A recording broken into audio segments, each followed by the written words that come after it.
In some ways, I'm listening to the inputs that you made through yesterday and today as if they speak to South Africa's ongoing and very fledgling new transition. So what is the South Africa of today? I'll just try to paint you a picture before I kind of go into the paper. The continued economic, social, and political marginalization of the country's black majority under apartheid has continued in a democratic South Africa. While many black residents have benefited from the number of economic opportunities prioritized in the post-apartheid country, the spatial legacy means that the significant amounts of the population remain rooted in townships, these living areas designed as nothing more than labor camps, with very little in the way of education, basic services, social services, and economic infrastructure. This has been compounded by post-apartheid social housing developments that have often been built adjacent to these township dwellings. We call them distant township settlements, far from economic opportunity, which further entrenches the spatial divide. The impacts of this are evidenced in the fact that it takes almost an hour for the average resident in the main economic province of South Africa to travel to work. A recent finding says that the trends over the past 20 years are actually quite disturbing. In 1995, that's right after the South African transition, the poorest 40% of the population received about 6% of the national income. Today, that figure is slightly below 6%, notwithstanding a massive expansion of social grants. In 1995, the top 20% of income earners earned about 72% of the national income. That figure today stands at about 70%. For the top 10%, however, the figure has actually gone up. More starkly, the unemployment rate for young black South Africans stands at over 50%. The comparable figure for white South Africans is below 10%. Notwithstanding significant social change, the chasms remain unbearably large.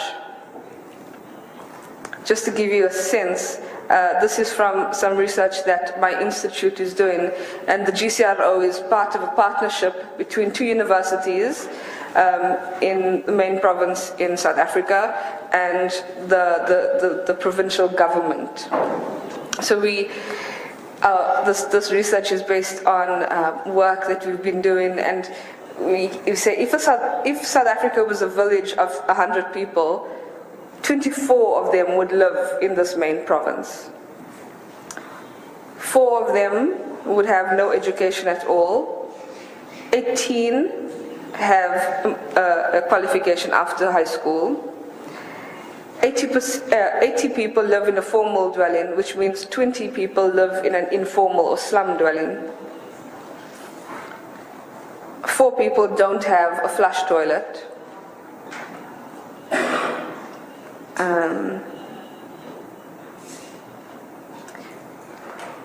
23 people are living below the upper bound poverty line in 2011. 11 of these are male, 12 female, so persistent female poverty. 22 are black African and 1 not black African. So you can get a sense of the proportions of poverty among black populations. Youth, 10 of these 23 are below the age of 18 and 13 were aged higher than 18, older than 18. 17 of these 23 lived in formal dwellings and 6 in informal dwellings. And 4 of the poor had no education. So if we think about who are the poor in South Africa, it gives us some sense about that. So I must declare an ironic reality. South Africa, of course, offers a glimmer of hope to countries in conflict for emerging in a peaceful way. And indeed, it was a miracle. It is though thoroughly impossible to tell that story without looking at what it's meant 20 years after the democratic transition. Of course, you know this. Not only would it be untrue to the reality that South Africa faces now, but it will also be disingenuous of the process that we are trying to uncover here in this forum.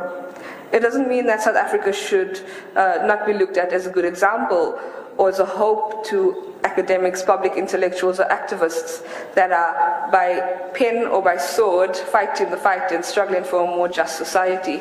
Quite the opposite, in fact. It presents an example of how it had worked, but how, in light of 20 years post the transition, how it should have worked, and indeed how done over it should have been. Is there a clear answer to this? A question that I asked earlier. No, there's no clear answer to this. The truth is that reconciliation or social relationships can only be sorted out in terms of solidarity now until there's a greater level of economic or substantive equality, as we call it in South Africa.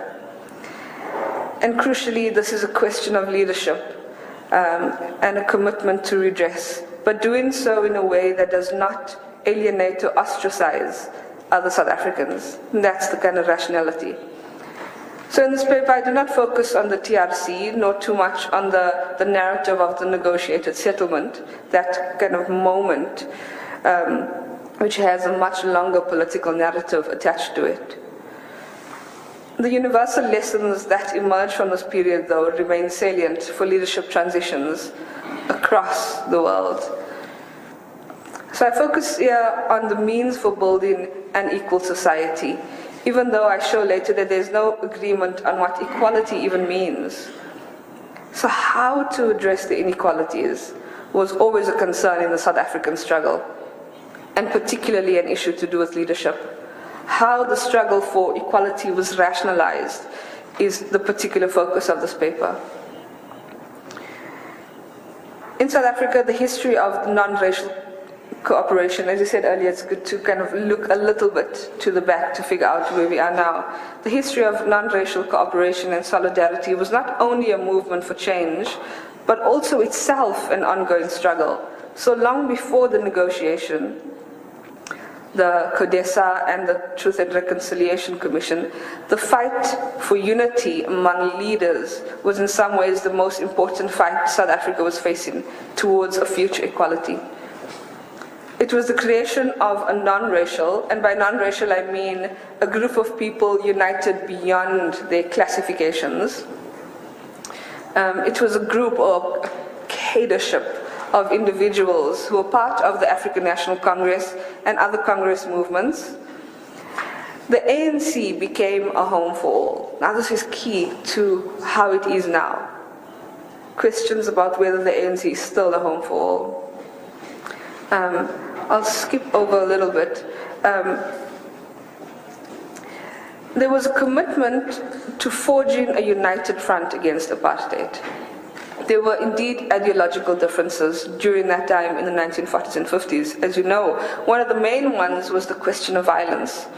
Gandhiist influences through the then Transvaal Indian Congress was instrumental in the commitment to a non-violent struggle, even though it eventually was deemed to be necessary to form Umkhonto we Sizwe, the spear of the nation, the armed wing of the ANC, to engage in a just war against machinery of the state and those institutional infrastructure that represented the perpetuation of apartheid, so those symbols, to make the political point to the people, basically, that we hate the system. So South Africa was not nearly as militarized as current conflicts, as you know, and brutality was the main threat faced, not death necessarily. Of course, many people did die from people who had refused to speak, thrown off buildings, to the 1,000+ young people who boycotted against the education received in the oppressive language. But this is the point, that the forging of this non-racial pact It brought together unity of purpose with those in South Africa, those exiled, and those who would eventually be in jail. Practically, it meant there was a pool of financial support, not for weapons, but for exile, training outside South Africa, and for families of struggle leaders. Of course, a very different time and in one country, not like a region in terms of the area that your organizations are looking at, but even academic discussions or faith-based meetings happened without flair or wastage or ostentation. There was always a commitment of even shared frugality or kind of austerity to identify with the people. Struggle leaders suffered in the same everyday pressures as the people because they were the people. So the quest for equality was a future ideal, but it was also a very immediate reality.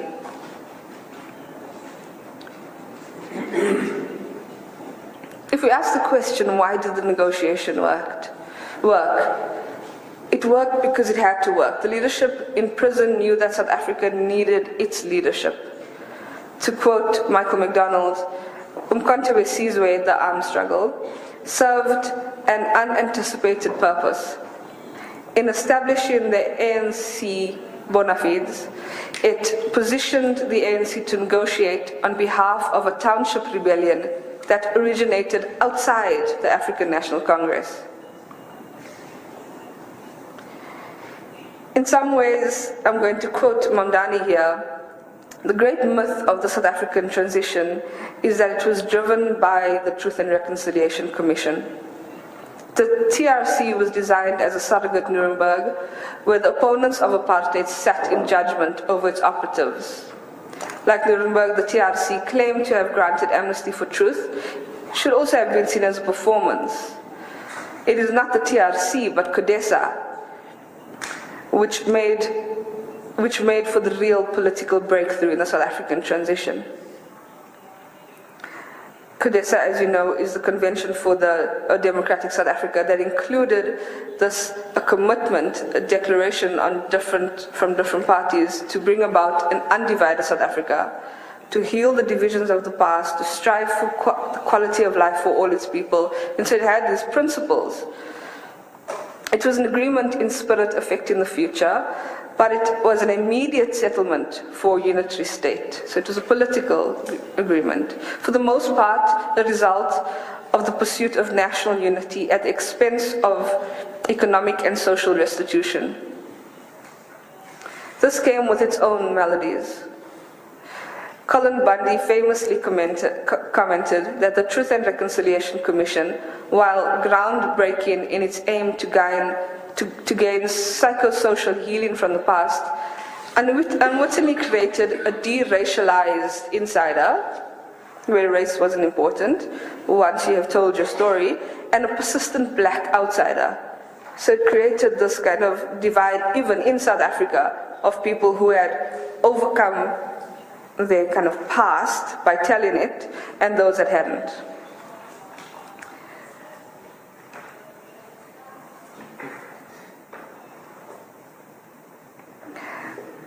Hein Murray adds that South Africa's transition also comes with an unintentional consequence, that social and economic restructuring would benefit narrow layers of society, while the cost of that restructuring would be deflated onto the rest of the country at a later time.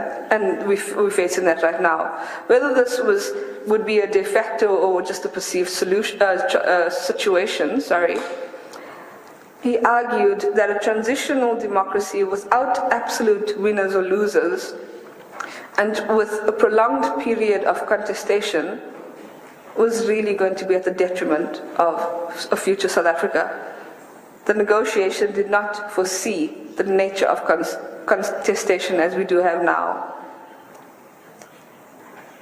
In the literature on non-racialism or solidarity beyond race groups, scholars note that it's quite absurd that while the non-racialism struggle had defined contours about this idea of people working across racial lines, the way that a non-racial future would look and how it would come about was really unshaped terrain.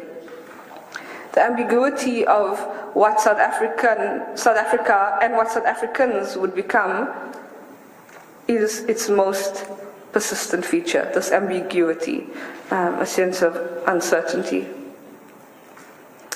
Hein Marais captures this aptly in arguing that the nature of the South African settlement is that it constituted not a rupture, but an increasingly ambivalent series of reconfigurations that also extended far beyond the formal political agreements. So equality, even today in South Africa, is a vague notion at risk of becoming devoid of meaning. It's almost a catch-all for every problem in society in South Africa. It's a rhetorical guiding standard in every document that you see, but it's increasingly vague, while also at the same time having an innate meaning in South African politics. So what does equality mean to the people?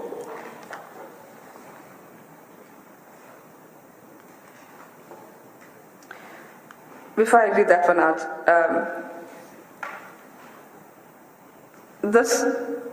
the series of quotes that I'm about to show you is taken from research that the Ahmed Kathrada Foundation did in 2012.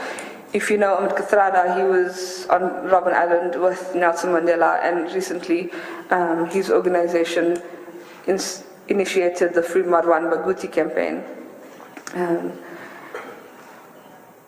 So this is what people say. Blacks, including our families, are the real people of South Africa.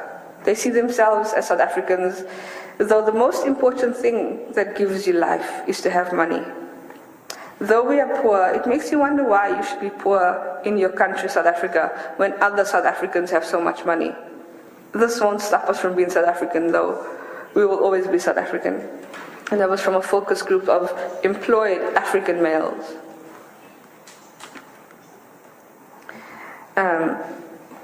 This is another one. The government lies to us. So the moderator says, so tell me one of these lies. That it is going to open up an opportunity for us to be like whites. That we are all going to be equal. They promise us, but do not deliver.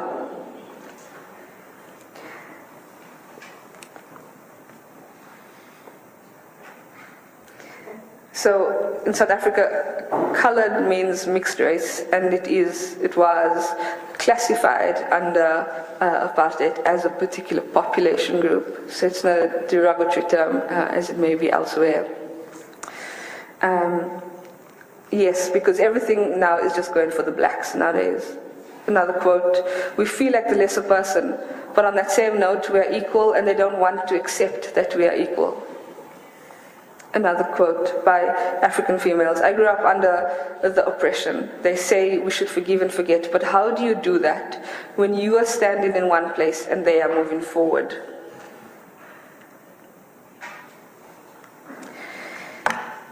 In our quality of life survey that the Gauteng City Region Observatory does every 2 years, we asked people whether they believe a time will come where blacks and whites would ever trust each other.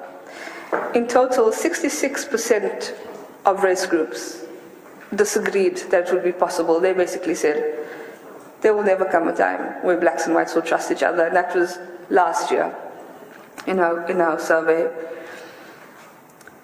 Of African people, 73% had this kind of hardened attitude that blacks and whites will never trust each other. 61% of coloreds had that attitude, 55% of Indians and 40% of whites, which is quite encouraging.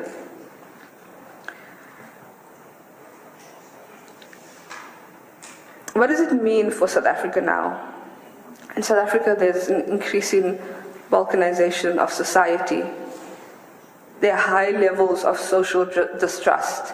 As you've seen in some of those quotes, the resurgence of politics, identity politics, us and them, but framed very much as ethnicist or racist politics, so in terms of ethnic terms.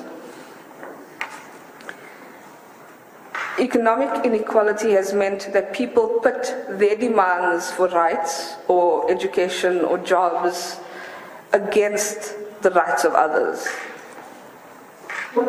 There's also a high level of legal cynicism, high levels of dissatisfaction with the government and its legitimacy.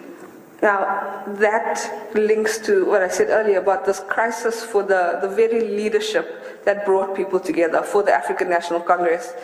At this moment, the kind of dissatisfaction with government is a crisis for the African National Congress that has not become a home for all. And it obviously affects the vote and loss of faith in government. I'm going to show you a couple of slides now. This is from our maps now. This Gauteng is the smallest and most populous province. That's the one I come from. It's an economic powerhouse generating 34% of the country's GDP. The census notes that more than 12 million people live in an area 1.5% the size of South Africa. So it's really concentrated and really dense. So urban politics in this area has come to the fore. What you're looking at here is a map of dissatisfaction with national government in 2009. I'm going to show you 2011, 2013. The yellow represents low levels of dissatisfaction. The redder you go, the more dissatisfied it is. So just watch as the years go by. 2009, 2011, 2013. High levels of discontent with national government. That's about ANC leadership politics. And this is in a country where there's a black majority that has voted for the ANC, and the ANC has brought this country out of its struggle. Within that province, this is the Gauteng local government. So again, the situation, dissatisfaction, 2011, 2013.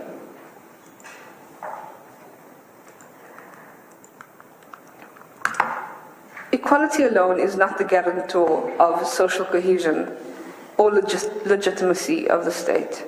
However, both of these things, including leadership, will allow people to interact as equals and to foster integration.